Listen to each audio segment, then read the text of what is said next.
7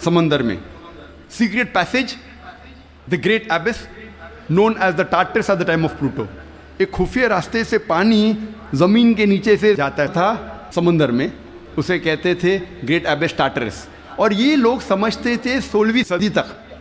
18ویں صدی میں ڈیسکارٹس بھی اس بات کو تسلیم کرتا تھا, اور 19ویں صدی میں ایرسٹوٹل کا نظریہ بھی لوگ سمجھتے تھے صحیح ہے کہ viper was picked up and it condensed in mountain caverns which gave rise to underground lakes which was a source of water for the springs. یہ پانی کی بھاپ پہاڑ میں جم جاتی تھی اور پھر زمین کے نیچے بنتے تھے تالاب جو سپرنگز کو پانی دیتے تھے. یہ تالاب, انڈر گراؤنڈ تالاب جو ہے, سپرنگز کو پانی دیتے تھے. آج ہم جانتے ہیں یہ جو زمین کے نیچے پانی ہے, یہ اصل میں جب بارش کا پانی گرتا ہے زمین پہ جو کریکس ہوتے ہیں اور سورسز کے ذریعے, کریکس کے ذریعے یہ پانی نیچے جاتا ہے. قرآن مجید میں اس کا ذکر ہے سورہ الزمر میں, سورہ نمبر 39 آیت نمبر 21 میں. اللہ سبحانہ و تعالیٰ آسمان سے پانی برساتا ہے اور زمین میں جس میں کریکس ہے اس کے ذریعے زمین میں پانی دیتا ہے, اور جو بوئی ہوئی زمین ہے وہ رنگ برنگی ہو جاتی ہے. It brings various colours of sown field. اللہ تعالیٰ فرماتے ہیں سورہ روم میں, سورہ نمبر 30 آیت نمبر 24 میں کہ اللہ سبحانہ و تعالیٰ آسمان سے بارش برساتا ہے اور مری ہوئی زمین میں جان ڈالتا ہے. اللہ تعالیٰ فرماتے ہیں سورہ مومنون میں, سورہ نمبر 23 آیت نمبر 18 میں کہ اللہ سبحانہ و تعالیٰ پانی آسمان سے برساتے ہیں اور اس پانی کو جما سکتے ہیں اور اس پانی کو بہا سکتے بھی ہے, بہانے پہ قادر ہے. Allah can store the water as well as drain it. قرآن میں ذکر آتا ہے سورہ طارق میں, سورہ نمبر 86 چیپٹر 86 آیت نمبر 11 میں, وَالسَّمَاءِ ذَاتِ الرَّجْ, that heaven which returns, وہ آسمان جو واپس دیتا ہے. ایک معنی وَالسَّمَاءِ ذَاتِ الرَّجْ کی ہے کہ جو ڈینجرس ریز ہے, ultraviolet rays, X rays, جو زمین پہ آنے کے پہلے آسمان اسے واپس پھینک دیتا ہے اس طرف. اس کے علاوہ یہ جو پانی کا بھاپ ہے, واٹر ویپرائز ہوتا ہے, بادل میں بنتا ہے اور پھر سے یہ آسمان اس پانی کو زمین پہ برساتا ہے. وَالسَّمَاءِ ذَاتِ الرَّجْ. اللہ تعالیٰ فرماتے ہیں سورہ الحجر میں, سورہ نمبر 15 آیت نمبر 22 میں, وی کاز فیکنڈیٹنگ ونڈز, ہم ہوا کے ذریعے بادل کو بھوجل کرتے ہیں. عربی لفظ لواقی, لقا سے آتا ہے, جس کا معنی ہے ٹو امپریگنیٹ, ٹو فیکنڈیٹ, برآور کرنا, بوجھل کرنا. ہوا بادل کو پولن گرینز کے ذریعے بوجھل کرتی ہے, اٹ امپریگنیٹس دا کلاؤڈ. اور دوسری وجہ ہے کہ بادل جب آپس میں ملتے ہیں دے کنڈینس, اس کے بعد پانی برستا ہے. قرآن میں اللہ تعالیٰ فرماتے ہیں سورہ نور میں, سورہ نمبر 24 آیت نمبر 43 میں, 43 میں, اللہ سبحانہ و تعالیٰ ہوا کے ذریعے بادل کو چلاتے ہیں, لے جاتے ہیں, جینٹلی پشز دا کلاؤڈس. پھر یہ بادل آپس میں جڑتے ہیں, بڑے ہو جاتے ہیں, اس کے بعد پانی بادل سے برستا ہے. اللہ تعالیٰ فرماتے ہیں سورہ روم میں, سورہ نمبر 30 آیت نمبر 48 میں, اللہ سبحانہ و تعالیٰ ہوا کے ذریعے بادل کو ہلاتے ہیں اور لے جاتے ہیں اندرونی حصے میں. اس کے بعد بادل کو چھوٹے چھوٹے حصے میں تقسیم کرتے ہیں, اس کے بعد پانی بادل سے برستا ہے. قرآن مجید میں پانی کے چکر کے بارے میں گہرائی سے ذکر ہے, تفصیل سے ذکر ہے کئی جگہ. سورہ اعراف میں, سورہ نمبر 7 آیت نمبر 57 میں, سورہ رعد سورہ نمبر 13 آیت نمبر 17 میں, سورہ فرقان سورہ نمبر 25 آیت نمبر 48 اور 49 میں, سورہ فاطر سورہ نمبر 35 آیت نمبر 9 میں, سورہ یاسین سورہ نمبر 36 آیت نمبر 34 میں, سورہ جاسیہ سورہ نمبر 45 آیت نمبر 5 میں, سورہ قوف سورہ نمبر 50 آیت نمبر 9 اور 10 میں, سورہ واقعہ سورہ نمبر 56 آیت نمبر 68 to 70, سورہ ملک سورہ نمبر 67 آیت نمبر 30, سورہ طارق سورہ نمبر 86 آیت نمبر 11. کئی آیتیں ہیں قرآن مجید میں جو تفصیل کے ساتھ ذکر کرتے ہیں پانی کے چکر کے بارے میں. صرف پانی کے چکر کے بارے میں اگر ذکر کرے گھنٹوں تک تقریر دے سکتے ہیں. صرف قرآن مجید میں پانی کے چکر کا ذکر. اب ہم تذکرہ کریں گے ارضیات کے بارے میں، جیولوجی. آج ماہرین ارضیات جیولوجسٹ یہ کہتے ہیں کہ زمین کا ریڈیس نصف قطر، ریڈیس اردو میں کہتے ہیں نصف قطر، وہ تقریباً 3750 میل ہے. اور جو اندرونی حصہ ہے زمین کا وہ سیال ہے، لکوڈ ہے، ہاٹ لکوڈ، گرم سیال، اور اس میں کوئی جاندار چیز جی نہیں سکتی. لیکن اوپر کا حصہ ہے وہ سالڈ ہے، وہ ٹھوس ہے. اور اوپر جو سپرفیشل ارتھ کرسٹ ہے، زمین کی سطح، ارتھ کرسٹ، یہ بہت پتلی ہے، تقریباً 1 سے 30 میل پتلی، صرف 1% سے کم. اور بہت سے امکان ہے کہ یہ زمین کی سطح ہل جائیں گی، ارتھ کرسٹ ول شیک. آج سائنسداں یہ کہتے ہیں due to the folding phenomena it gives rise to mountain ranges. ایک فولڈنگ فنومینا ہے جس سے پہاڑ پیدا ہوتے ہیں، اور اس پہاڑ کی وجہ سے زمین کی سطح کو استحکام ملتا ہے، اسٹیبلٹی ملتی ہے. قرآن مجید میں اللہ تعالیٰ فرماتے ہیں سورہ نبا میں، سورہ نمبر 78 78 آیت نمبر 6 اور 7 میں، ہم نے زمین بچھائی ہے، والجبال اوتادا، اور پہاڑ کو اوتاد جیسا بنایا ہے. اوتاد عربی میں کہتے ہیں کھوٹے کو، ٹینٹ پیگز، سٹیکس میں کھو. اور ہم جانتے ہیں جب ٹینٹ پیگ کو زمین میں ہم ڈالتے ہیں، جب کھوٹے کو زمین میں ڈالتے ہیں تو اکثر حصہ زمین کے نیچے گڑ جاتا ہے، اوپری حصہ بہت کم رہتا ہے، 10% سے کم.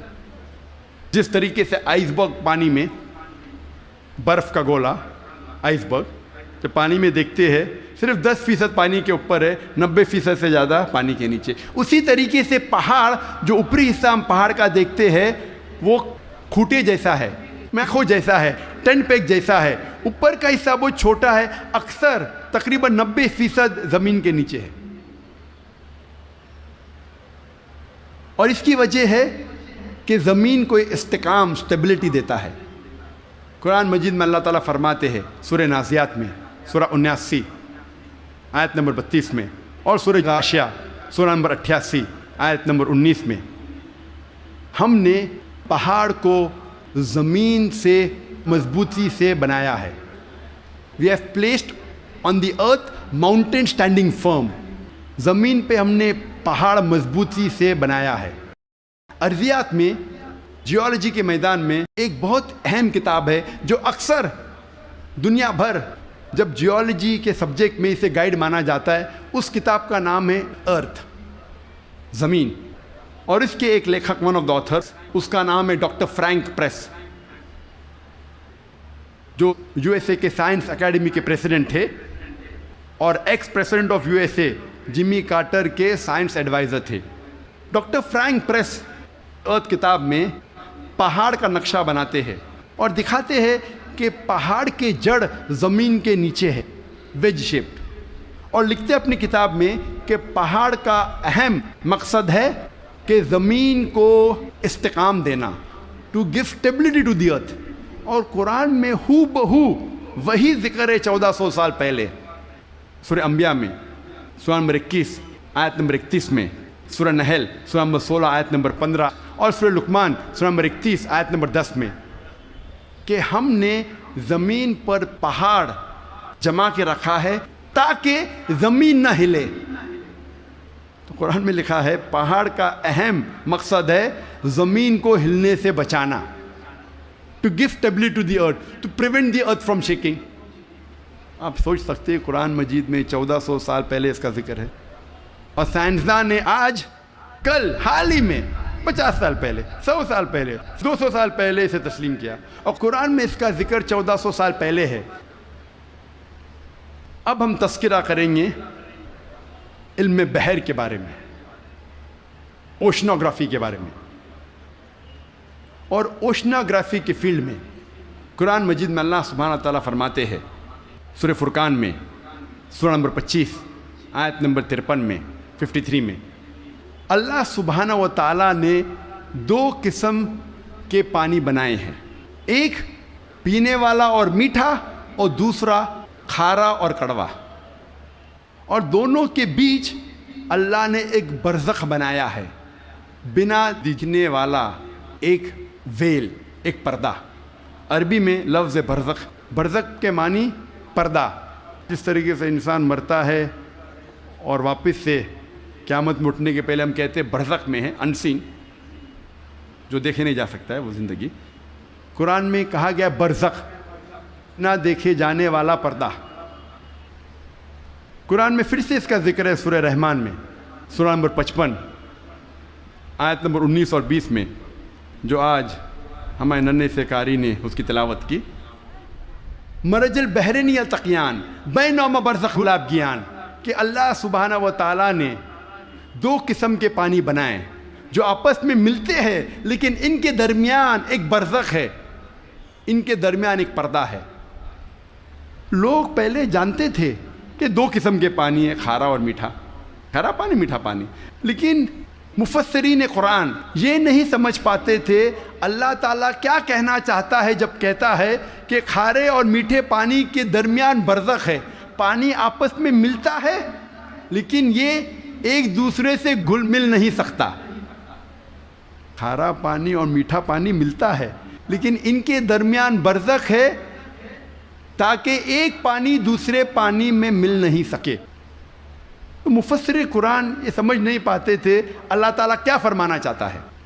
آج جو سائنس ترقی کرنے کے بعد اور علم بحر کے بارے میں ہم آج اور جانتے ہیں، جب پروفیسر ہے جو USA کے مشہور ماہر ہے علم بحر میں، یہ سائنٹسٹ نے کہا کہ اس کے معنی ہیں آج ہم جانتے ہیں کہ جب بھی میٹھا پانی کھارے پانی میں جاتا ہے، بہتا ہے، وہ میٹھا پانی اپنی مٹھاس کو کھو دیتا ہے اور کھارا بن جاتا ہے، اور اس کے درمیان there is a transitional homogenizing area، جو عربی میں قرآن میں لکھا ہے برزخ، ایک پردہ۔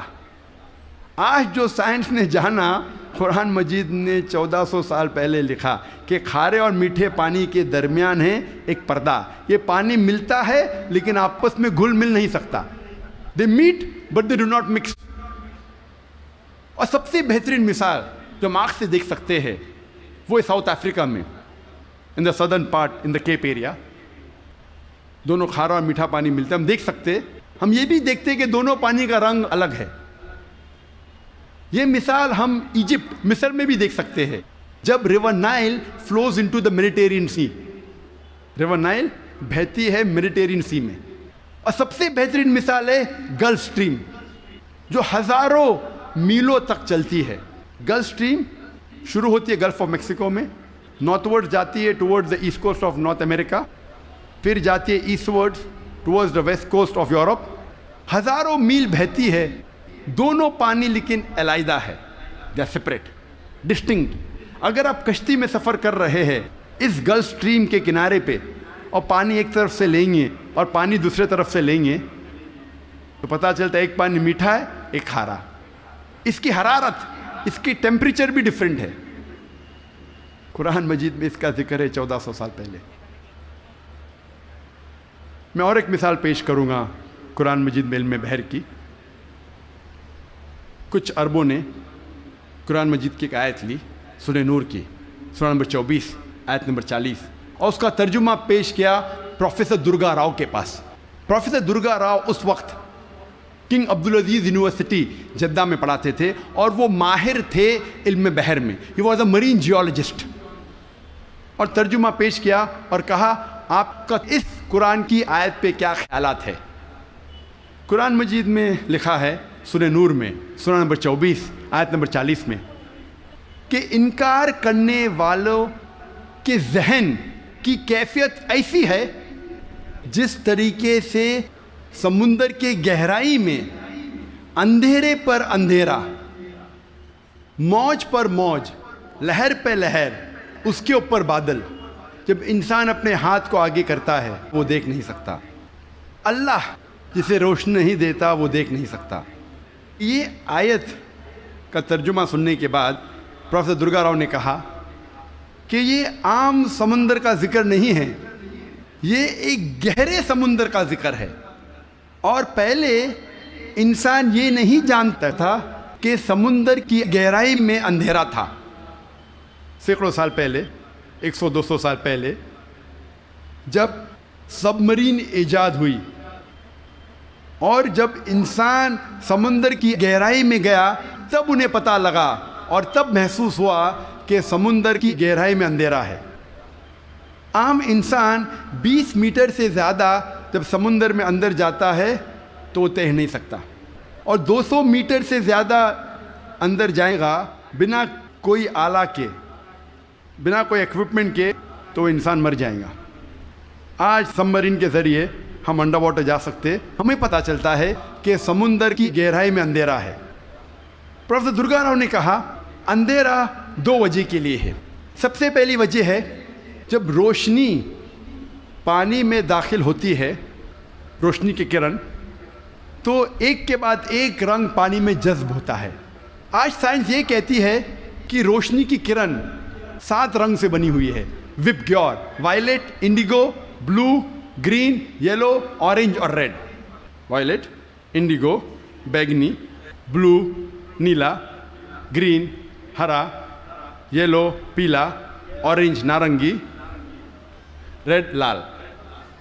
سب سے پہلے 10 یا 15 میٹر پانی کے نیچے لال رنگ جذب ہو جاتا ہے۔ اسی لیے انسان اگر پانی میں 30 میٹر کی گہرائی پہ جاتا ہے، اگر اسے چوٹ لگتی ہے اور خون بہنے لگتا ہے تو وہ انسان اپنے خون کا لال رنگ دیکھ نہیں سکے گا۔ 30 سے 50 میٹر جذب ہوتا ہے نارنگی رنگ۔ 50 سے 100 میٹر کے درمیان پانی کے نیچے جذب ہوتا ہے پیلا رنگ۔ 100 سے 200 میٹر کے درمیان جذب ہوتا ہے ہرا رنگ، اور 200 میٹر کے بعد پانی کے نیچے جذب ہوتا ہے نیلا رنگ، اور اس کے نیچے پورا اندھیرا ہے۔ قرآن مجید میں لکھا ہے انکار کرنے والے کی ذہن کی کیفیت، انکار کرنے والے جو خدا کا انکار کرتے ہیں، جو خدا میں نہیں مانتے، اللہ سبحانہ وتعالیٰ میں نہیں مانتے، انکار کرنے والے کی ذہن کی کیفیت ایسی ہے جس طریقے سے گہرے سمندر میں اندھیرا پہ اندھیرا، لہر پہ لہر، اس کے اوپر بادل۔ دوسری وجہ اندھیرے کی ہے، پروفیسر درگا راؤ کہتے ہیں، وہ ہے بادل۔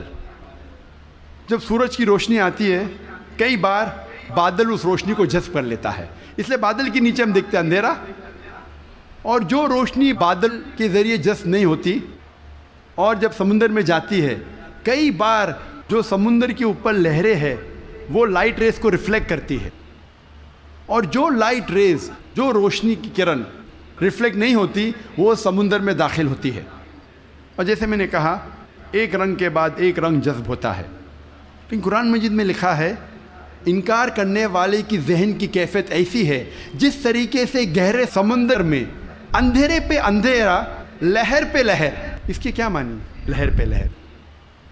ہم انسان جانتے تھے کہ سمندر کے اوپر لہر ہے، لیکن سن 1900 میں ہمیں پتہ لگا کہ سمندر کے نیچے بھی لہر ہے، اسے کہتے ہیں انٹرنل ویوز، اندرونی لہر، جو ڈفرینشیٹ کرتی ہے superficial part of the ocean کو deep part of the ocean سے۔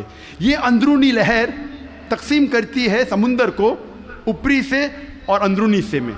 اوپری حصہ superficial part is lit up and warm, گرم ہوتا ہے اور اس میں روشنی ہوتی ہے۔ جو گہرا بھاگ ہوتا ہے سمندر کا وہ اندھیرا ہوتا ہے اور ٹھنڈا ہوتا ہے۔ یہ انٹرنل ویوز، اندرونی لہر ہمیں پتہ چلی تقریباً 110 سال پہلے۔ قرآن میں لکھا ہے لہر پر لہر، یعنی اندرونی لہر کے اوپر ہے سپرفیشل ویوز. اسی لیے مچھلیاں بھی جب گہرائی میں جاتی ہے وہ دیکھ نہیں سکتی, اپنی خود کی روشنی لے جاتی ہے. ڈیو ٹو کیمیکل ریئیکشن مچھلی خود کی روشنی کے ذریعے دیکھ سکتی ہے گہرے اندھیرے میں. پروفیسر درگا راؤ نے کہا کہ یہ کتاب قرآن مجید انسان کی لکھی ہوئی کتاب ہو ہی نہیں سکتی. اور پروفیسر درگا راؤ نے کہا یہ کتاب خدا کی طرف سے ہے.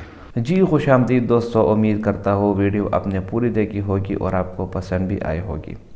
آج کل کے زمانے میں لوگ بات کرتے ہیں اے آئی, آرٹیفیشل انٹیلیجنس. کچھ لوگ کہتے ہیں کہ آج کے دور میں آپ ڈیجیٹلائزیشن کی طرف جائیں. کچھ کہتے ہیں کہ آج کل بایولوجیکل جو ہے نا, بایولوجی اور میڈیکل اس کا سکوپ زیادہ ہے. بعض کہتے ہیں کہ کیمسٹ کی سکوپ زیادہ ہے. یہ تمام علوم دنیاوی علوم ہے. اگر آپ ڈاکٹری کی طرف جاتے ہیں, کیمسٹری کی طرف جاتے ہیں, فزکس کی طرف جاتے ہیں, میتھمیٹکس, اسی طرح انگلش, یہ سب دنیاوی علوم ہے. اور یہ بات یاد رکھو کہ ہمارے پاکستان میں جتنے بھی علوم ہیں, بلکہ پاکستان نہیں تمام دنیا میں جتنے بھی علوم ہیں دنیاوی, مثال کے طور پر اگر فزکس ہے, کیمسٹری ہے, بایولوجی ہے, یہ آج کل اگر کوئی بھی سیکھتا ہے تو وہ اس لیے سیکھتا ہے تاکہ اس کو ایک اچھی جاب مل جائے. 100 میں سے 90% لوگوں کا یہی جو ہے نا وہ دماغ بنا ہوا ہے, یہی دل میں بیٹھا ہوا ہے, اور وہ اسی لیے یہ حاصل کرتے ہیں تاکہ اس کو اچھی نوکری مل جائے اور پیسے اس کو زیادہ مل جائے. اگر آپ کو میری بات کا یقین نہیں تو آپ خود ذرا دیکھیں کہ آج کل اسکول میں, کالج میں اور یونیورسٹی میں ایک بچے پر والدین کتنا خرچہ کراتے ہیں. اس کے اسکول کا خرچہ, اس کے کالج کا خرچہ, اس کے ٹرانسپورٹ کا خرچہ, اس کی پاکٹ منی, اور اسی طرح اس کے جو ہے نا ٹیوشنز وغیرہ پر آپ ملا کر تو کروڑوں روپے اس پہ لگا دیتے ہیں. وجہ کیا ہے کہ کیونکہ کل کو یہ ایک ڈاکٹر بنے گا اور اچھی فیس لے گا اور اس کے پیشنٹ بھی زیادہ ہوں گے اور پیسے زیادہ کمائے گا. تو پوری دنیا نے اس مسلمان کو اس پر لگا دیا کہ آپ پیسے کس طرح کمائیں, اور اس پیسے کی لالچ میں, پیسے کمانے کے چکر میں انسان اپنے مقصد کو بھول گیا. یاد رکھو کہ یہ دنیا یہ ضرورت ہے اور آخرت جو ہے وہ مقصد ہے. تو کبھی بھی مقصد کے لیے, اپنے ضرورت کے لیے مقصد کو نہیں چھوڑنا چاہیے.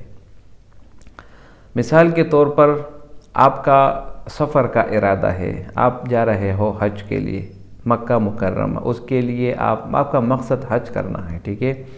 اور یہ سفر جو ہے, جہاز کا ویزا, یہ سب کچھ ایک ضرورت ہے آپ کے لیے. اور آپ کہتے ہیں کہ نہیں یار بس یہ جہاز میں بیٹھتا ہوں, جتنے پیسے لگتے ہیں لگ جائے, میں صرف یہ جہاز کا سفر جو ہے نا یہ مجھے بہت زیادہ پسند ہے, اور اس جہاز میں بیٹھ کر جاتا ہوں تو اس جہاز میں مجھے ہر ایک سہولت میسر کی جائے, اور اس میں میرا گھر بھی آ جائے, میرا کاروبار بھی اس میں آ جائے, سب کچھ اس میں آ جائے.